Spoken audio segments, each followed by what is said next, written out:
boys and girls, today we are going to review the life cycle of a plant. And I know that we've talked about this in class already, but this is just going to be a time for us to review.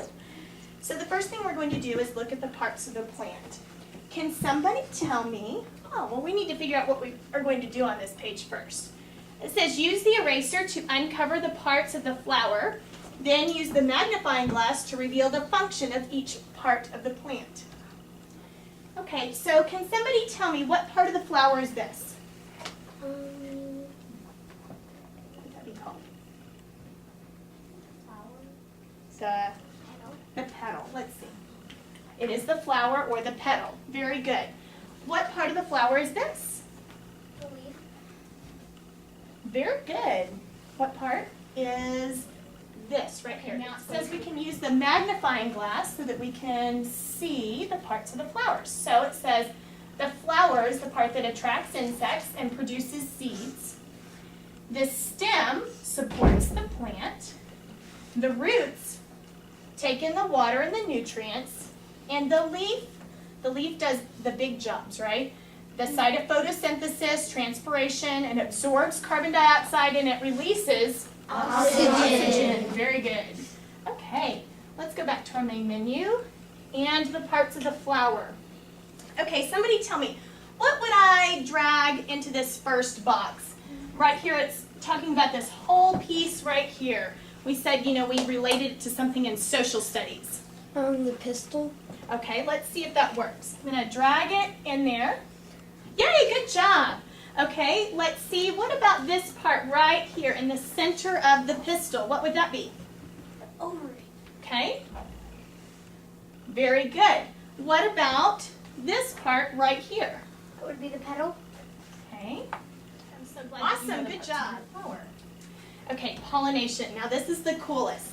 I went through and I made a recording of our bee. Why are bees important for pollination?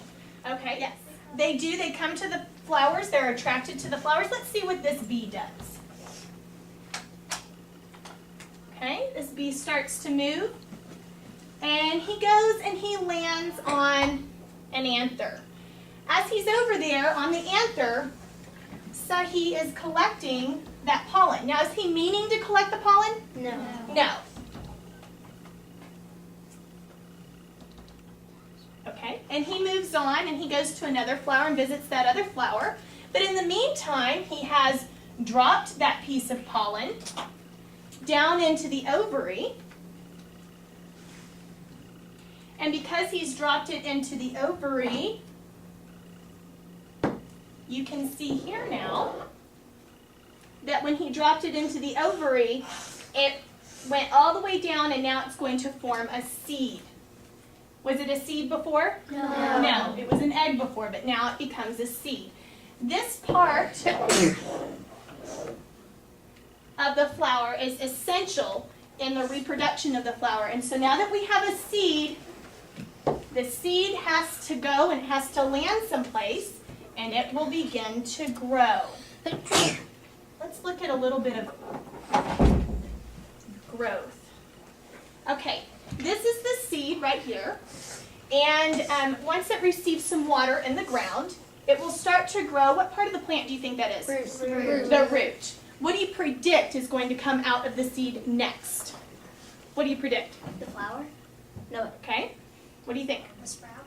Okay, let's see. If we take away stage 1, what part is starting to come out? Oh, the The leaves, okay? Because what part of the plant is going to help it grow? The leaves, okay? It needs the root first to get the water, and then the leaves. And then eventually,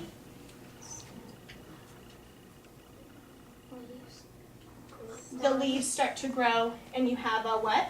A stem that will poke above into the, it will poke up and out of the soil.